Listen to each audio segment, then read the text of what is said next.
aclarar esto, estamos a favor de la avenida del tren, queremos que haya un servicio de trenes de cercanías de Asunción de Pacaraí, no estamos en contra. Lo que queremos es un manejo claro y transparente del proyecto, en el cual tengamos participación. Están hablando de que en realidad van a notificarnos con posterioridad. Nosotros tenemos que ser parte del proyecto porque somos personas afectadas por este proyecto, en relación a que somos personas que nos ubicamos en el área de influencia de las vías férreas del ferrocarril.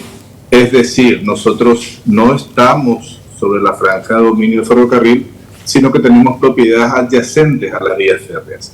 Entonces, hay un proyecto de implementación del ferrocarril y también hay una ampliación de franja de dominio que pasa de 7 metros a cada lado de la vía a 14 metros a cada lado de la vía. Es decir, hablábamos de 14 metros de anchura y ahora tenemos 28 metros de ancho en el proyecto de ley que se está haciendo, sin que se haya socializado, sin que se haya hablado con los vecinos colindantes, sin que se haya hecho un relevamiento de títulos de propiedad, sin que se haya dado la oportunidad a la gente de participar de este proyecto.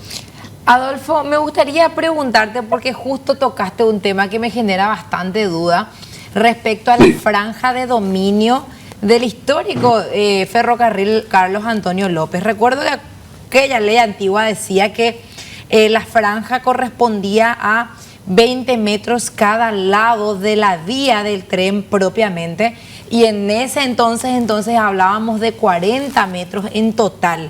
Pero como que hubo varios proyectos ya en los últimos 5 o 10 años que decían concretamente medidas distintas. Cuando decís que creció de 7 a 14, ¿te referís en comparación al proyecto inmediato anterior o a cuál proyecto? Es decir, ¿cuál es el parámetro usado para la comparación?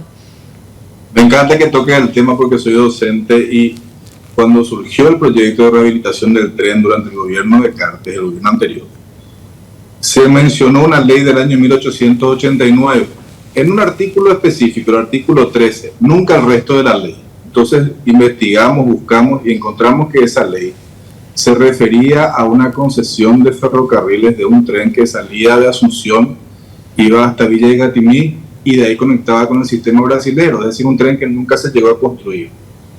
Entonces me puse a estudiar los antecedentes del ferrocarril central Carlos Antonio López, que efectivamente empezó a funcionar en la época de los López, donde no había registro de propiedad, no hubo expropiaciones, porque en realidad la tierra era pública. Estábamos en los primeros años de la República del Paraguay. Con posterioridad a la creación del Parlamento, digamos, de 1870, con la Constitución nueva y el sistema de legislación establecido, nunca se dictó una ley de creación de franja de dominio.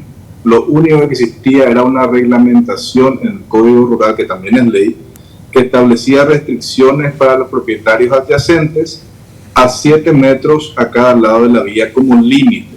Había varios tipos de restricciones, pero a 7 metros a cada lado de la vía estaba prohibido hacer absolutamente nada. Nadie podía acercarse en ese espacio.